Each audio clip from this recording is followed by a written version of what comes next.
RMC, j'aime. J'aime pas trop beaucoup ça. J'aime pas.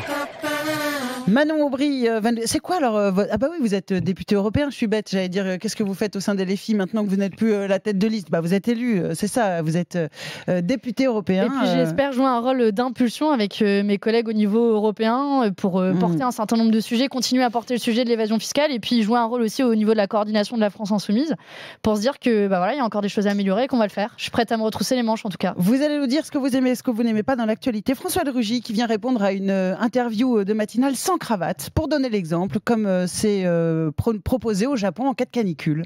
On dit aux hommes, enlevez votre cravate, vous allez étouffer les gars. Pour moi, c'est au-delà de la question de la canicule. Vous savez, il y a eu, je ne sais pas si vous vous souvenez, quand François Ruffin était venu avec un maillot de foot à l'Assemblée nationale, ça avait fait beaucoup débat. Parce qu'il avait, c'était politique, c'était pour dénoncer notamment pour les petits clubs de foot. C'est interdit par le gouvernement, par le règlement. Bah oui, c'est interdit par le gouvernement, mais vous savez, le règlement. Parfois, transcrire des règles, ça a un sens politique. Donc, je pense qu'au-delà de la question de la canicule, la cravate n'est pas toujours indispensable. Vous aimez, vous n'aimez pas. Manuel Valls, ministre des Affaires étrangères en Espagne.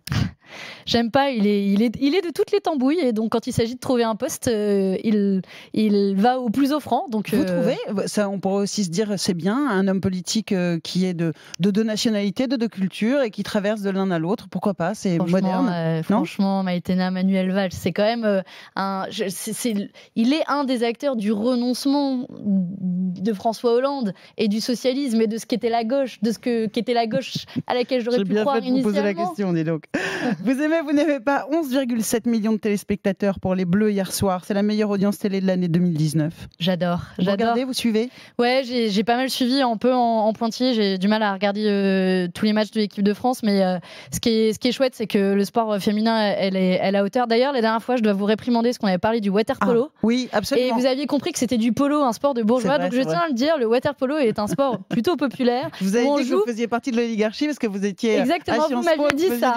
Donc voilà, moi aussi je fais le suivi et donc le water polo est un beau sport féminin, donc faisons la promotion du sport féminin. Vous me tenez à l'œil vous aussi. Vous aimez, vous n'aimez pas le hashtag je kiffe mon décolleté, un hashtag pour défendre le droit de s'habiller comme on veut. C'est depuis samedi soir sur Twitter, des femmes qui publient des photos de leur décolleté en disant j'ai le droit de m'habiller comme je veux.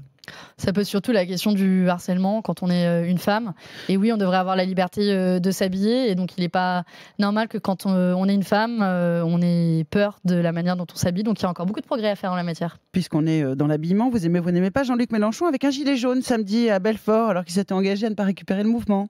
Alors, on m'a raconté l'histoire et exactement la manière dont ça s'est passé. Ça a été offert. Il lui a été offert, c'est le gilet jaune en question la personne qui lui a offert. Donc, c'est difficile de refuser un cadeau. Il n'est pas venu à la manif avec un gilet jaune, on lui a offert.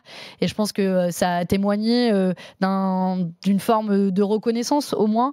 Même si c'est évidemment pas le cas des gilets jaunes. Et je prétendrai pas parler au nom de tous les gilets jaunes, mais au moins d'essayer d'avoir traduit politiquement des revendications sociales, de justice fiscale ou de partage des RHS. Jean-Luc, c'est bon, ça passe. Vous vous souvenez de cette chanson? C'est la chanson de Cookie Dingler avec les paroles de Joël Koff. Si je vous en parle, c'est parce que Joël Koff est décédé ce week-end d'un cancer à 69 ans. C'était professeur de lettres, et mère de 2 enfants. C'était la voisine de Cookie Dingler. C'est elle qui a écrit le texte Femme libérée. Ça peut jouer à pas grand-chose quand même de faire des choses extraordinaires dans la vie.